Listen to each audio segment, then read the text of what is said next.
بار اس پہ سوچیے صاحب، وہ وقت سمٹ گیا.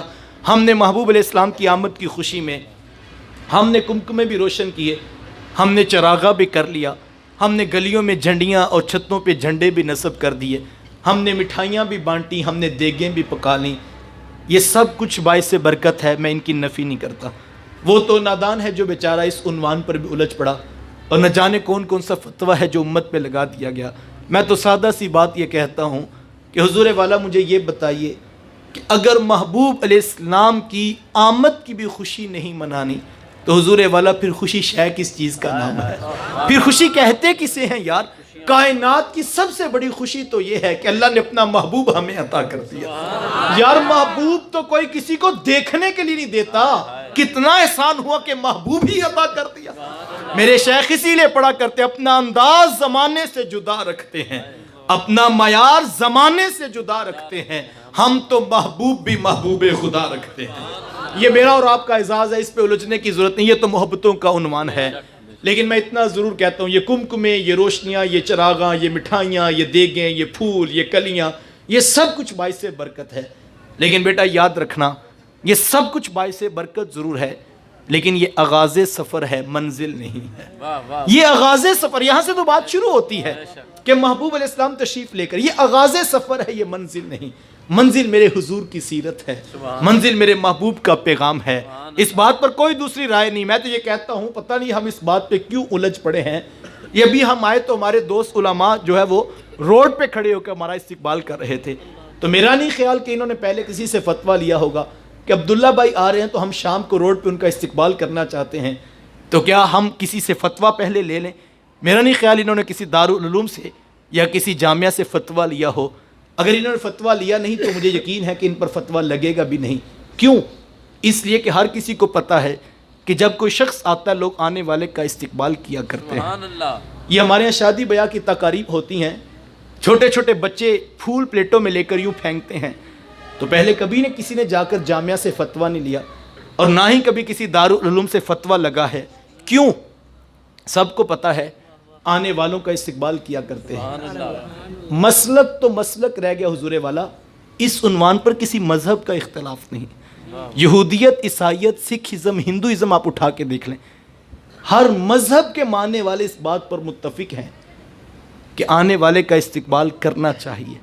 اگر اس سے آگے کی بات کروں تو جن کے پاس مذہب نام کی چیز نہیں، انہوں نے بھی مورل ویلیوز میں لکھا ہے، اخلاقی اقدار میں یہ بات لکھی ہے کہ مذہب نہ بھی ہو لیکن یہ آنے والے کا حق ہے کہ آنے والے کا استقبال کیا جائے.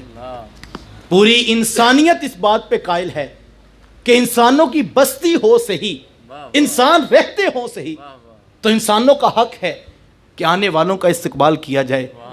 توجہ چاہوں گا اس ایک جملے پر، اور اگر ایک جملہ بھی یہ سمجھ آ جائے تو شاید یہ کئی سینکڑوں کتابوں کا سفر کروا دے. کیا خیال ہے حضور والا؟ کوئی آئے تو استقبال کرنا چاہیے، آمینہ کا لال آئے تو استقبال نہیں کرنا چاہیے. یہ تو جھگڑا بنتا ہی نہیں تھا، یہ تو اختلاف تھا ہی نہیں صاحب. انسانوں کی بستی کا اصول ہے کوئی آئے تو استقبال کرنا چاہیے. یار امام الانبیاء محبوب خدا آئیں تو استقبال نہیں کرنا چاہیے. تم تو پھول، کلیاں، جھنڈیاں اور لائٹنگ اور چراغاں کی بات کرتے ہو صاحب. میاں ہمارا تو بس نہیں جلتا ورنہ دل کاٹ کے محبوب کی راہوں میں رکھ دے. اس سے بڑی بھی کوئی خوشی ہوتی ہے؟ کائنات میں کسی کو کچھ ملا ہے تو محبوب کے قدموں کا صدقہ ملا ہے. یہ فیض ہے آمینہ کے لال کے قدموں کا، ورنہ انسانیت تو پتہ نہیں جانوروں کے آگے ماتھے ٹیک رہی تھی. اس انسان نے سانپ، کیکڑوں اور بچھوؤں کی پرستش کی ہے. یہ تو کرم ہو گیا کہ دھرتی پہ میرے محبوب کے قدم لگ گئے ہیں. اس عنوان پر کوئی اختلاف نہیں. اور میں آپ سے بھی کہنا چاہوں گا یہ محبت کا سفر ہے.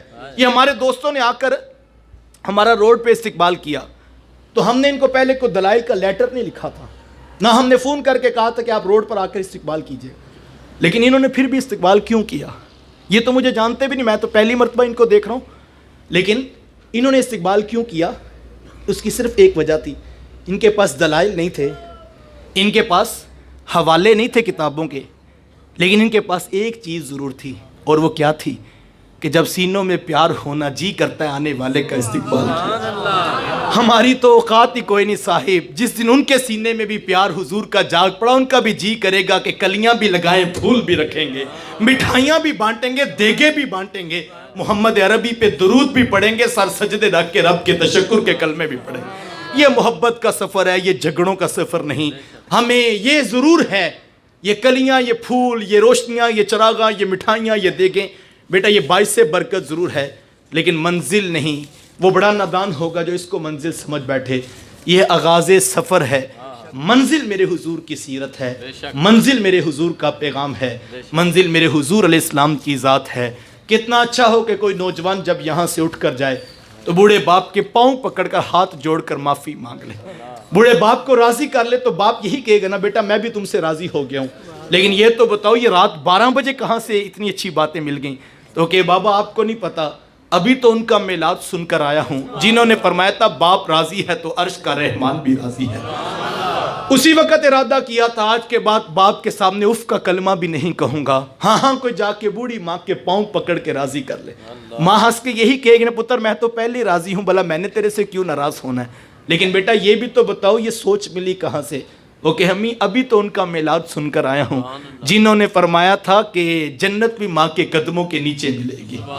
ہاں کوئی جا کے بھائیوں سے سلو کر لے تو بھائی یہی کہیں گے یار ہم نے برادری کے لوگ بھی ڈالے، کاروباری تعلقات بھی استعمال کیے، لیکن تو کہتا تھا اس موضوع پر بات بھی نہیں ہو سکتی۔ اب تو خود ہی آ گیا ہے اور سلو کی بات خود کر رہا ہے، ہم بھی تیرے ساتھ سلو کریں گے، لیکن بتا تو صحیح آخر ہوا کیا ہے؟